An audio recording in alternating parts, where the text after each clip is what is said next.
Welcome to the Ephesiology Podcast, a podcast dedicated to the study of the early Christian movement and its implications for the church today.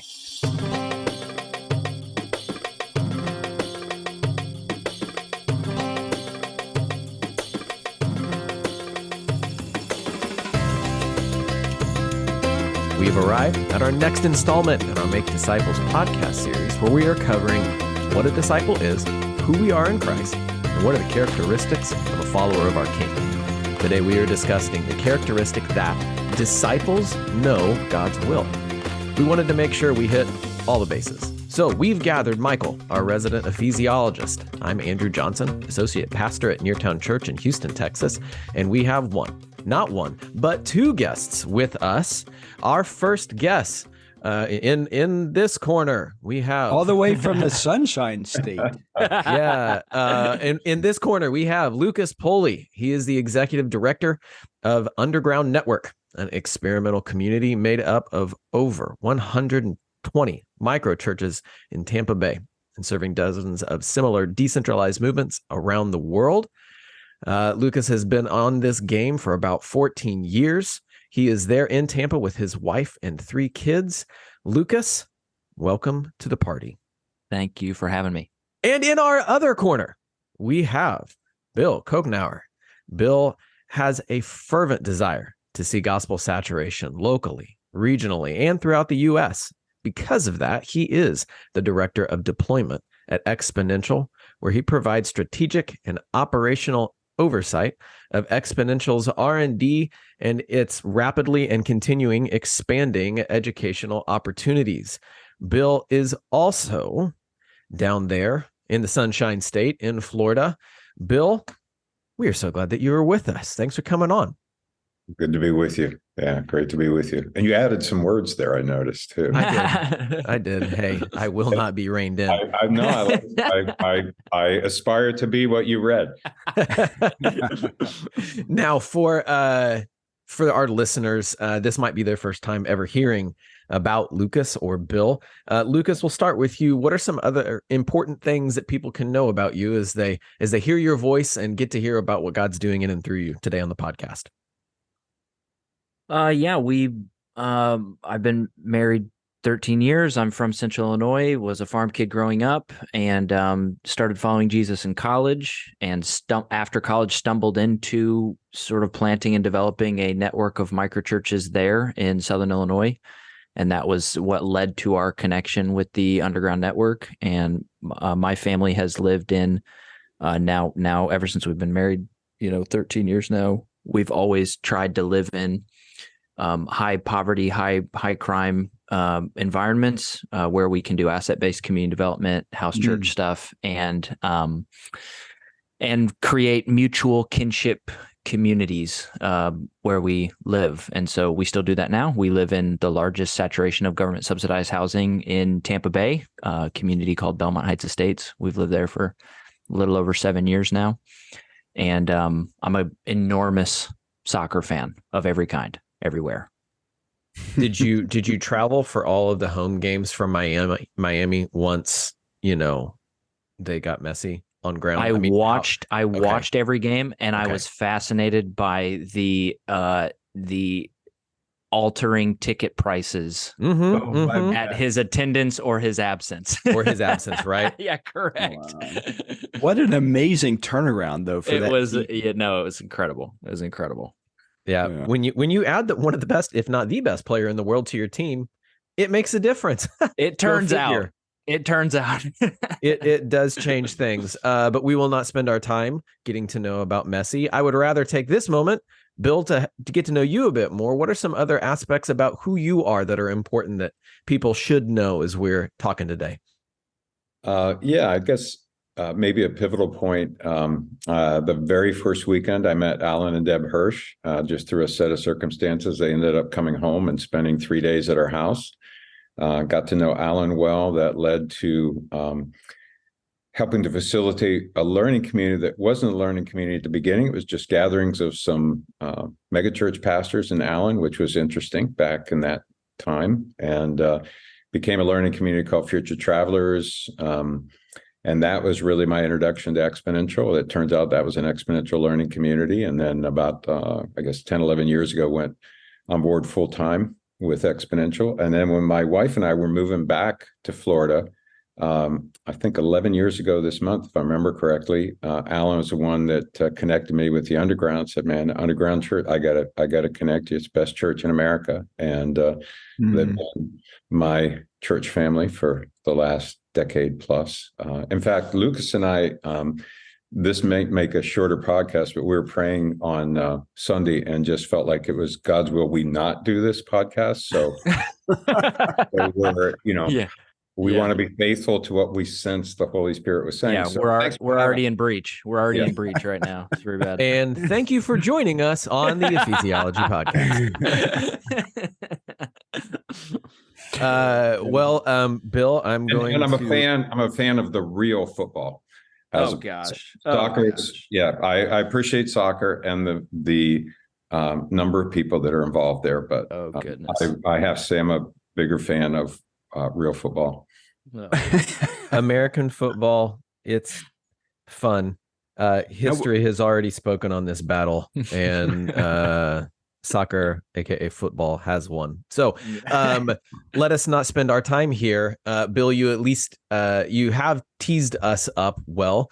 Not just you and Lucas praying in a back room saying, "Lord, should we or shouldn't we do this?" As if God's will is only about small and minor things that we can beseech him on.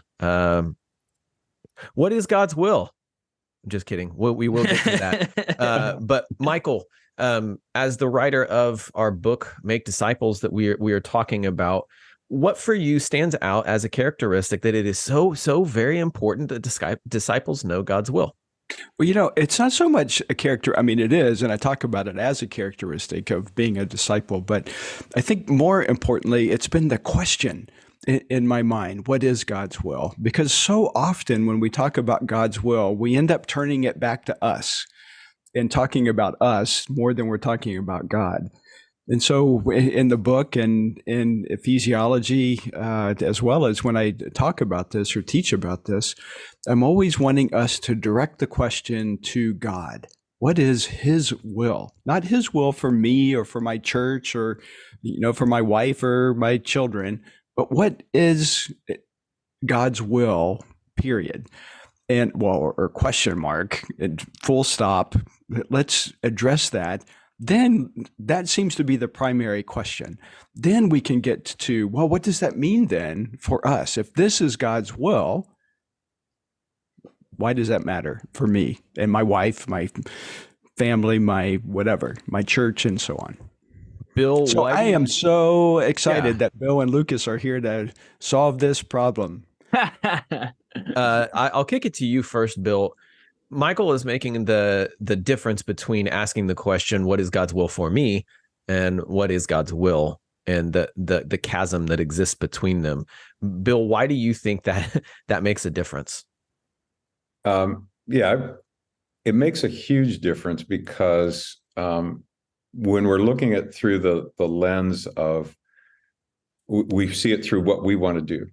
And I know there've been lots of times in my life where I feel like I'm doing God a favor by narrowing it down to 3 options that I feel are acceptable. And sometimes I'll even rank them. So it's easy, saves God time for going through that. But I think there are assumptions that we make that are incorrect about God and what God wants to do when we begin with, from our perspective and just from where we're at. I think it's far too limiting in what really understanding what God wants to do through us. If we don't begin with what in fact is God's will, who has he called us to be, what actually is my identity, and just embracing a missionary identity, and then, coming to understand what God's will might be for us individually. But yeah, I think we make assumptions about God's will when our starting point is, our own personal lives. Well, I appreciate that. It could be so disruptive too, can it? I mean, when we think about where God might have us in ministry, and those who are around us. It seems, at least to me, having the unfortunate experience of working with people who are absolutely convinced that this is God's will for them. And there's nothing that will change that. No amount of community collaboration or anything will distract them from fulfilling God's will for themselves, because they have this deep sense that this is God's leading. Hey, Lucas, I see, is shaking his head.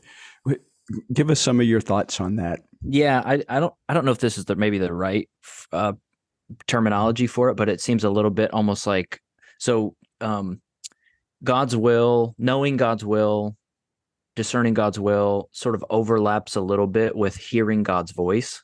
And it's almost in my head, it's almost a little bit like a Venn diagram. And there are ways in which people are asking the question of what's God's will for, should I take this job or not? Who has he called me to reach? Where should we live, or something like that? And those are sort of subjective. They're trying to hear God's voice about in a certain particular situation. It's like a subjective moment, which isn't a bad thing. Which isn't a bad thing. Totally, which is not a bad thing. Yes, but there's this bigger objective thing that your framing sort of puts in perspective, where it's like there's this other thing called knowing God's will, which is not subjective, doesn't change with the seasons. It's an objective thing, and the more we know that, the less situations we run into where it's unclear what we should or shouldn't do. You know what I'm saying? It's like, should I take revenge on my neighbor? I'm really going to discern God's voice on this. I really need to hear from him. Well, that's already been answered. We don't actually need to hear God's manifest voice in a fresh way and get like new clarity or peace about that. If we are people who are in tune with God's will, that's already answered, and it's informing the way that we live day by day. And we sort of have these seasonal situations where it's like we're trying to hear God's voice in a fresh way, in a way that his objective will doesn't clearly lead us one way or the other. But we're answering those sort of subjective, individual sort of seasonal questions in reference to the objective will of God, not the other way around, right? Where it's like you're saying, Michael, it's like somebody can say, I've decided, like I've discerned I'm called to this vocation or to be this way or to be in this position forever. And it's almost like the objective will of God starts to bend around that subjective clarity, right? And so I think it's a really helpful way to see it. And there's loads of ways. I mean, I think you can get to a place where you have you have immense confidence and clarity in what God has already revealed about his will with church history and early church and biblical writing and scholarship and history of the church has like verified over and over again. And so you're saying there's loads of evidence. Yes, okay. Correct. And it's almost like, yeah, I don't have to freshly discern God's will in all kinds of ways. I can actually just act in response to what we already know with certainty about God's heart, his vision, the way of Jesus, ethics, and breaking kingdom, that kind of stuff. And then you have situations where it's like we're in a situation to change a job or move or in a really tricky family dynamic that we're trying to figure out. And it's like, yeah, we want to pray and discern together the fresh voice of the Lord, if he has something to say about this, to push us closer to his good and perfect will. I love how you said that, because you said we want to pray and discern together about this. And that's something that we often forget as we're pursuing these more subjective ideas of how to actually work out God's will. We still tend to be individualistic or anthropocentric, as I often talk about, and looking again just to us. But then when you factor in the community and you have multiple voices speaking into how God might be leading, boy, that's significant, isn't it? Yeah. Right. It is. Well, and we're talking about understanding God's will from the beginning. I think too often we have the wrong starting point. If you think about the clergy-laity divide that persists in the U.S. church.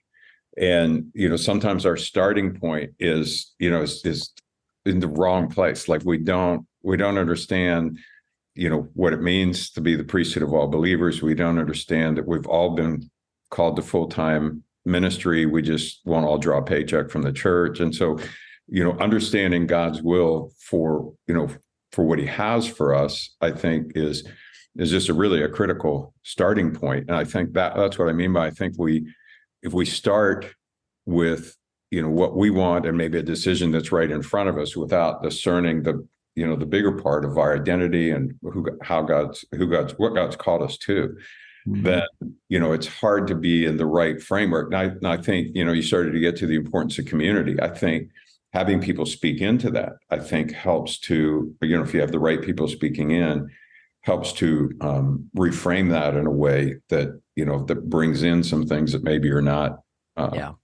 seeing. You guys are bringing up a story from my mind. This is a story that often comes up. I get to tell and try to encourage people with, but when we were back in Flagstaff, I had a change of life decision, kind of, okay, I was at this job, was let go, and then needing to figure out what the next steps were. Actually, Michael, at this point, I remember, and historically speaking, you were one of the three voices that said, you need more education, so go back to school. So around that same time, we asked one of our elders and at the church, and I very much was in the place that God was going to speak, and alley 1 or alley 2 was the right option that we needed to take. And I was freaking out about that decision because in my mind, whether I was stating it aloud or not, alley 1 was either God's will, which meant alley 2 was very much not God's will, or alley 1 was not God's will and alley 2 was God's will. And I was freaking out about this choice. And my wife and I, we were unsure. So we went to one of the elders and we said, so John Dyer is his name. John, we really need help. We've got these two options and I just don't know. I just don't know. What do you think? And he had a very confused look on his face. And he said, okay, let me get this straight. If you pick alley 1, how are you going to show up there? And I said, well, I mean, we're going to go there. We'll love God. We'll pursue his voice. And we desire that more and more people know him and are equipped and sent out and in ministry. And he goes, so what are you going to do if you go to alley 2? Well, we're going to go there and love people and call them to Jesus and equip and send them out. And he had that confused look on his face and he just said, So it seems to me, whether you pick 1 or 2 or something else entirely, pursuing what God has for you is going to be the thing that you do no matter where you go. And so whether you pick 1 or 2 or 3, you're still going to be following what God's calling you to. And we said, yeah. He's like, okay, I think you have your answer. And we're like, okay, thanks. Because when we start from the place of knowing what God's will is, that objective will that you're talking about, Lucas, then it changes our whole trajectory. It takes a lot of the weight that we put on ourselves and a lot of the force of, oh no, if I don't pick the right thing, then I'm against God's will. Yeah, I'm outside of it. Yeah, right. Yeah. That's horrible. And it's not the place you want to be. But when we start from a place of, we know what God's will is and we're going to continue to pursue it. Yeah. Wow, there's great freedom. Yeah. There's great encouragement in that. For you, Bill, or for you, Lucas, either of which want to jump in first, how has that pursuit of God's will really enlivened how you are living day to day? Or even liberated? Yeah. They're both thinking, by the way, for our listeners. They're thinking. Lucas, I'll let you go first. Yeah, I mean, we live in an environment that not a lot of people would choose. We live a way of life that not a lot of people would choose, and we often get questions about how why we would choose to raise kids in the neighborhoods that we choose to be in, or how it is to raise kids in the neighborhoods that we're in. And it's very chaotic where we live. But I think we never really think about any of those. I mean, those things aren't typically fresh on our mind on a day-to-day basis, like you're saying, because we do feel like we have a high degree of confidence that we're within. We have a high degree of confidence in God's will for his inbreaking kingdom in the city and the legacy of his redemptive mission in the city. And we have a high degree of confidence in his voice leading us to where we are. And so that leads us to a high degree of peace and trust in our day-to-day lives that he's in it all the time. And if we do run into hardship and trial and suffering, that it's not wasted. And that we can always have a response pattern to those things of not fear or anxiety or trembling, but looking for where God is in the midst of it or might redeem it over time in ways that we don't quite know yet. And so it has given us this calm and sort of a patient presence in the neighborhood, this trust that he's at work all around us. Even when we can't see it, we just have to attune ourselves to it. And so there's sort of this always sort of treasure hunt for what God is doing in the neighborhood and how to come alongside that in some way. And so, yeah, it's filled our lives with an enormous amount of joy and trust. And at the same time, it is something, like we were saying earlier, it's not something that we've closed our fist around forever. So we're always sort of like revisiting the question with an open hand, like, Lord, is this still where we're to be? Do you have a somewhere else to move us to? Our lives belong to you. Our resources belong to you. Our relationships belong to you. And so we're just like constantly. I loved how in the beginning of the episode, part of what Michael said, it's like, it's less about it. It's less about the answer of knowing God's will, and it's more about the question itself. You know, that it very much drives us, and it drives much of our community, that we're always sort of like asking missionary questions all the time. We're asking questions. We live lives that are full of questions and mystery, and we're always trying to investigate the will of God, how it's breaking into the city, and our part to play in it.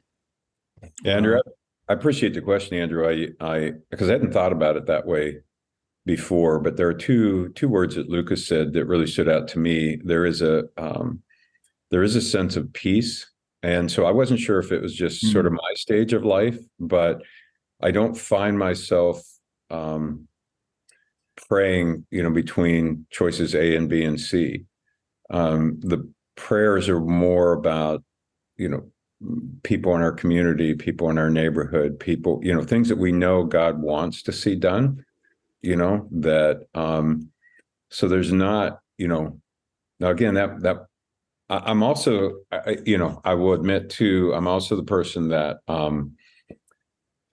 once you get going down a road, on that road, I mean, the prophetic people in my life are really important, because I can be going down the road that, at some point became the wrong road, but I'm still full speed ahead, and, and because there's tasks to accomplish. We have to finish this. Projects to manage. Exactly. And I mean, I have a brother who's been that voice in my life, and other friends, because I know I need that, like, hey, I think that's done. I think, but yeah, I think the sense of peace. The other thing that Lucas mentioned that I really liked is this idea of treasure chest. That this, understanding, what God wants to accomplish in the world, understanding our identity, being willing to live into that it's like this, it's like this treasure chest, that, if you're, praying, it's like, okay, which of these treasures do we work with today? Kind of thing. Wow. I love that. We often talk about missiological theology as being curious in wonder about and discovery of what it is that God is doing. And you guys are not just talking about that, but you're living that out in your places. And that's really cool. Lucas or Bill, do you guys have any stories where you have seen God kind of answer those questions that you've been asking those missionary questions, where God has said, yeah, I'm moving over here and let me show you? I mean, yeah, I just in 2016 is when I moved from Illinois down to Tampa. And that was a big one for us. We'd spent about a decade in Illinois with that network of microchurches, leading them and having interdependent life with a bunch of leaders and our families from that area or whatever. And so for us to make that transition, obviously we had to have an enormous amount of clarity about this is what God's up to. God's doing a new thing right now. And the day that, that invitation came to me to consider that possibility, I left that conversation and I was immediately sure that we were supposed to go. Mm-hmm. Immediately. Because of other circumstances that had been going on the last 6 months leading up to that conversation. I was in the middle of the conversation and I felt like this conversation is an answer to prayer. We've sort of been in this transitional moment. I haven't really been quite sure what the future held. And here it is. And I got out of that conversation and I called my wife and I said, you'll never believe the conversation I had and what we're being invited to consider. And we talked it out for a second and she said, wow, that's super interesting. I can't wait to put this before our community for them to help us discern. If it is the Lord, And so so she's been a good voice in my life too. And, so we went to our community of leaders and basically said, this is what we're and being invited to discern right now. And it's not just for Lucas and Jamie to discern. It's something that we're all collectively discerning for the next 60 days. We gave 60 days to prayer and fasting to consider it. Mm. And we basically told our community we're handing you the keys to our life. Like, we don't get to decide. It's a collective decision and we're going to be in submission to the wisdom of this community. And, that broader community came to the conclusion, this is what God is doing. God is sending you down there. And we don't want to feel like you were ripped from us. We want to lay our hands on and send you as a gift to this other community, and trust God that we're going to find a way to in our community without you and Jamie and your family present. And I think that was the first time in my life where we really had to live out and model some of that early church, like Antioch. Mm-hmm. Paul didn't come to the elders in Antioch and say, we're going. Mm-hmm. They had to discern and say, it seems right to us and to the Holy Spirit to lay our hands on you and send you. And in Galatians 2, when they came back to what was probably the Jerusalem Council, and Mike would be able to fill in a lot more here, but then they came back and reported on what they had been up to on these missionary journeys in their ministry. They could have came to that council and said, I, Paul, am called to the Gentiles. Here, Peter is called to the Jews. We're just letting you know that. But they were more like reporting to the Jerusalem Council and letting them verify if that's true. And the leaders in Jerusalem saying, yes, that seems like a good it seems as if Peter is more effective among the Jews, and Paul, you're more effective among the Gentiles. We're just asking that whoever you're going to reach, you always remember the poor, right? And so it was sort of our first moment to sort of, in a big decision, sort of embody that communal, mutual submission, discernment of like a big sort of subjective hear from the Lord decision together. And I cannot imagine how we could have lived with the weight of making that decision isolated. And the pressure and the responsibility of just choosing for your own life what God is doing, and just telling people that. I think that way rips away your peace and your calm and your joy and your curiosity. And it's that other sort of open-handed, curious way, mutually submitted way, communally discerning way that actually lets you not strive to be more than you are or take on more than you are, but to know the little piece of the mission of God that you have, that you don't have to go outside of, and you can live into in a very humble way. Dang. Yeah, it's kind of it's interesting having Lucas and I on here because you get some comparison and maybe more so contrasting kind of approaches. Because for me, it's in my life, it's been less sensing ahead of time that God was doing something and more realizing it in the rearview mirror. So when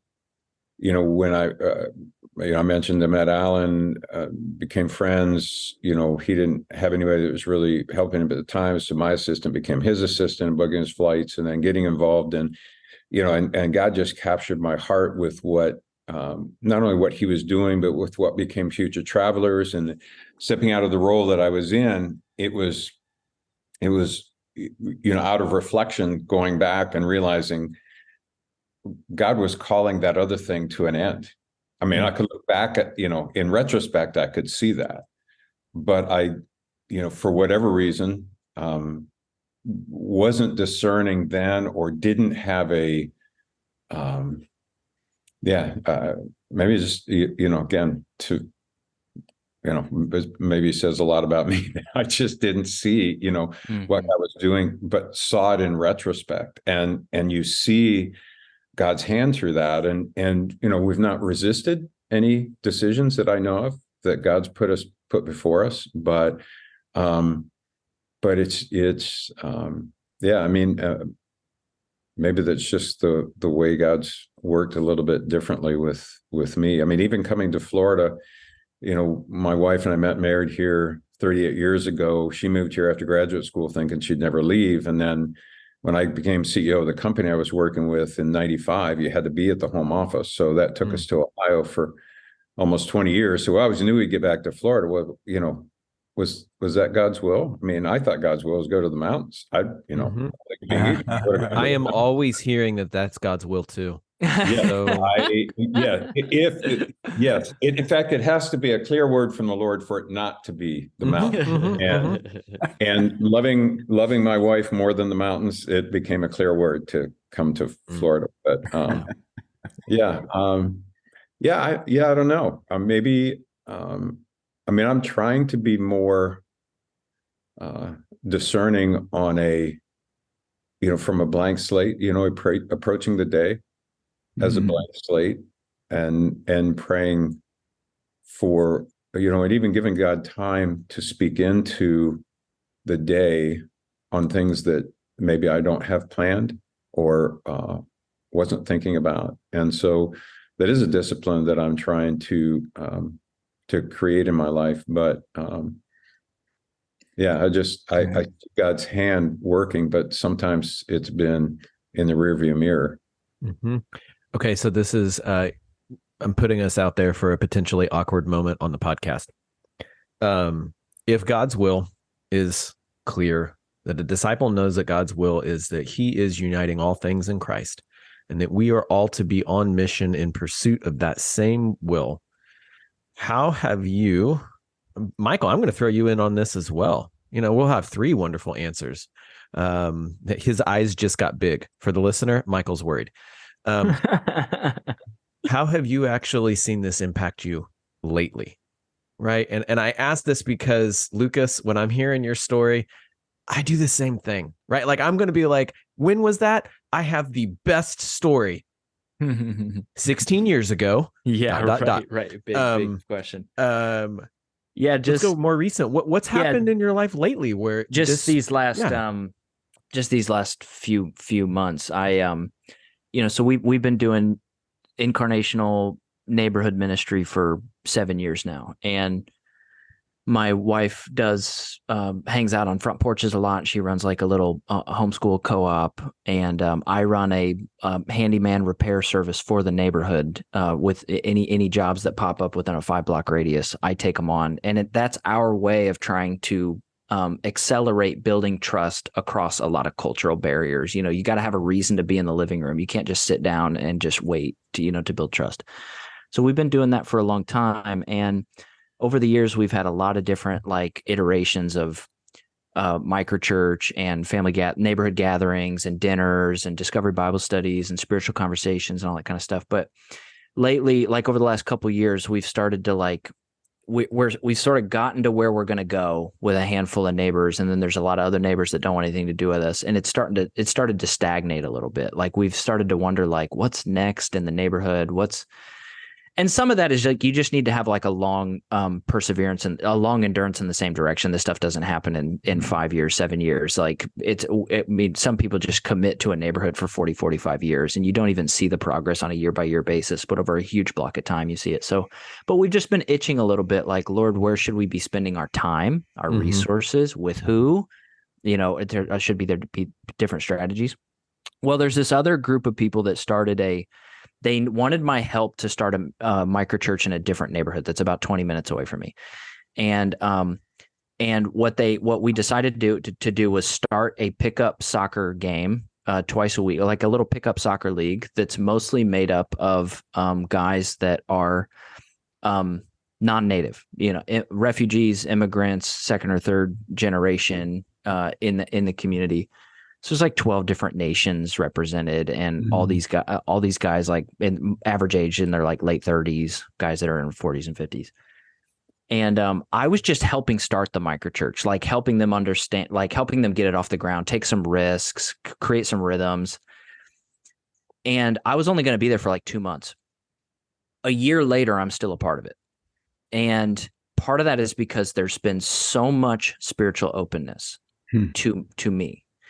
Like I've got a bunch of friends and we're having like real, powerful spiritual conversations around human dignity and flourishing and marriages and parenting and all this. I mean, they're very open to me as a Jesus follower. They all know I'm a follower of Jesus. They're asking me questions from my worldview, where that comes from, why I think that's the way I think, why I live the way I live. And I'm sort of running into a little bit of a crisis of like where I spend my time on a day-to-day basis. I have to make decisions about, am I going to spend time with my neighbors or am I going to spend time with these guys from this like little soccer league? And I've always, for 7 years, I've felt like a primary dominant call to the neighborhood, but I'm experiencing sort of people leaning away from me in the neighborhood and leaning into me in the soccer community, which was unexpected. It wasn't a thing that I was looking for. And so we've been having fresh dialogue between my wife and I and prayer and discernment of like, look, do I need to sort of shift my focus, not to not be a faithful missionary or not be curious about what God is doing in the neighborhood, but being reactive in the neighborhood and proactive in the soccer community that's leaning into me so much. Like, now that's a little bit of like, I want to hear from the Lord about that. That's a decision about my schedule and my time and to whom I am sent and where I am effective. And it's hard for me to make that decision without having some confidence from him. So I'm sort of freshly discerning that right now. This is so exciting. Just to basically ask the question, you're like, yeah, it's a big question mark. Let me just tell you. I'm in the process of listening. Lucas, thank you for being so vulnerable and share that. Michael, do you have any thoughts on what this is looking like in your life right now? Well, I suppose naturally. I think, what is going through my mind at the moment, listening to you guys, is that once we've settled the question, what is God's will? And I think it can be settled. I think Scripture is very clear about that God's intention is for more and more people to worship him. How that is actually lived out in our individual lives is really a matter of how God has gifted us. And so once we bring those things together, then making decisions, at least for me, it becomes far easier. So here's a recent example. I was invited to speak to a group of church planters. The invitation was given. The request was made, would you pray about this? And it was a quick prayer. God has gifted me, I think, as a teacher. I hope, because I do that a lot. It's true. I would affirm that. And so making that decision wasn't difficult because it was aligning who I am that God has gifted me with his will for more people to come to worship him by equipping some church planters to do that in the context of a city. And so the decisions that are necessary then for leaning into God's will become a whole lot easier. And you see at some level confirmation of that by the results. It was so encouraging. I had no idea what to expect. It's an inner city group of church planters. There was a real question mark behind the organizers' invitation that can an academic actually relate to people that live in the inner city? And after our session was over, he made a beeline for me and said, "You know what? This is amazing. The guys at my table are so connected with what you're saying." And again, he texted me yesterday the same thing. And it's just confirmation, affirmation that God is using the gifting that he's given me in a way that's going to honor him and honor his mission in the world. And so, when I think about all of these things, it's just so comforting to know that, and liberating, as I mentioned earlier, that once we can settle on God's will and understand how he has gifted us, then gosh, it's just so freeing to be able to step into that. And having those attitudes of curiosity and discovery and the wonder of what God is doing in the world around us that just make the Christian life a real joy to live. So what do you do when good things compete, though? So Lucas knows this. I'm toward the tail end of an extremely busy travel season. I fly to Nashville on Sunday again we have our learning communities all next week. I've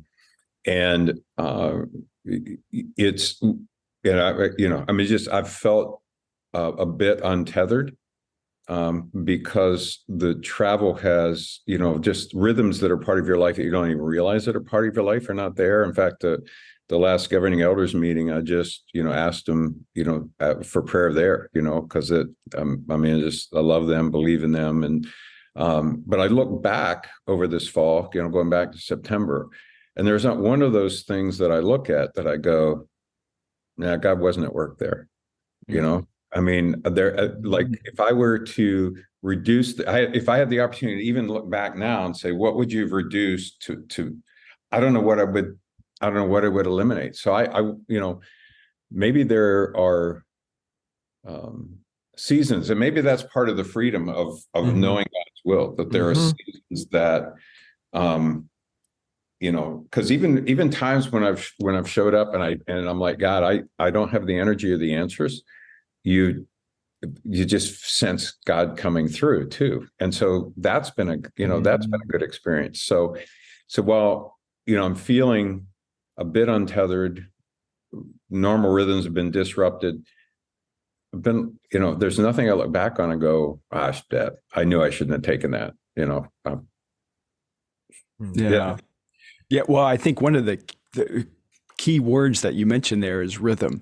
I can remember as a young missionary, this was a long time, probably 30 years ago now, in Romania, nothing but the world in front of me, trying to do everything that I possibly could to see as many churches start in that former communist country as I possibly could, recruiting what felt like a gazillion people to come to help us.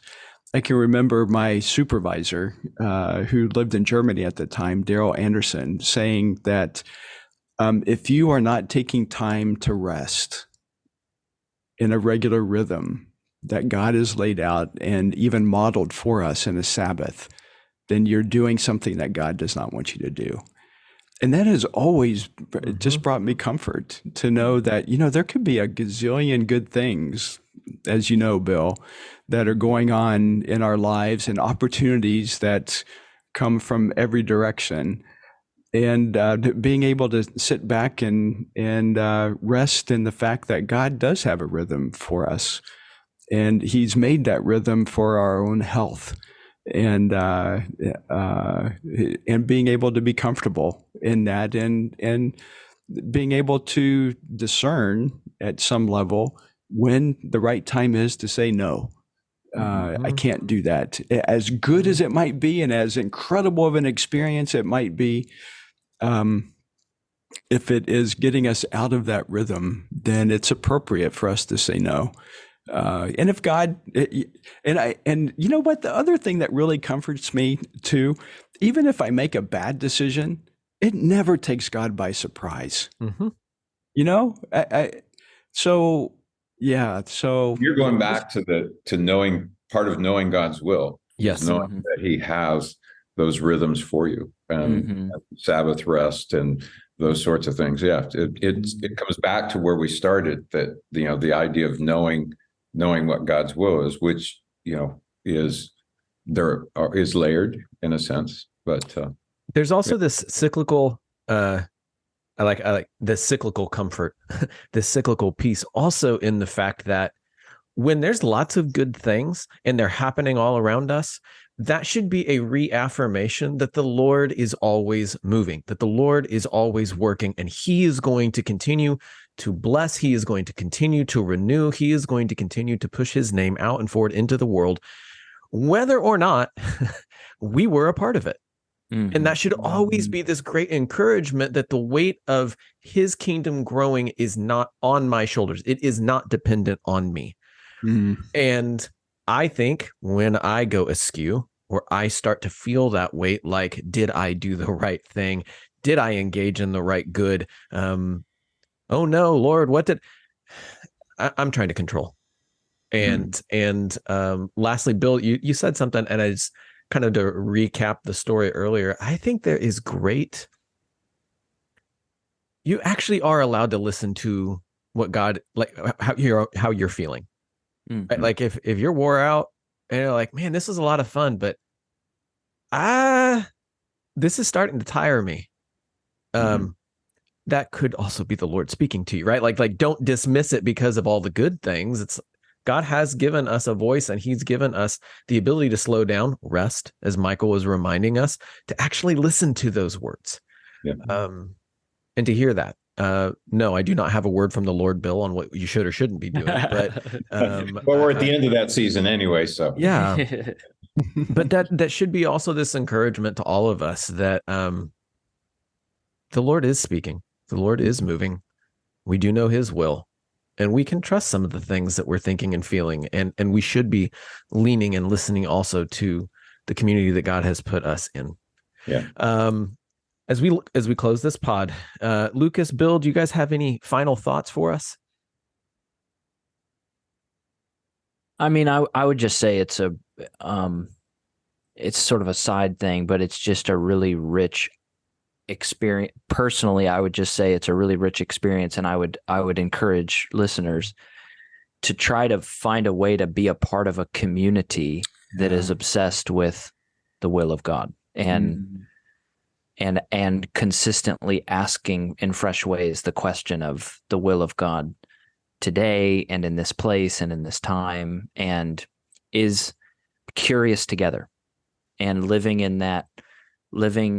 on that search for evidence of redemption everywhere together, and mutually submitted to one another in the discernment and the listening, and that is such a rich place for missionary identity and spiritual formation to flourish, in a community like that. And you don't have to just go try to find one. You can also try to cultivate one.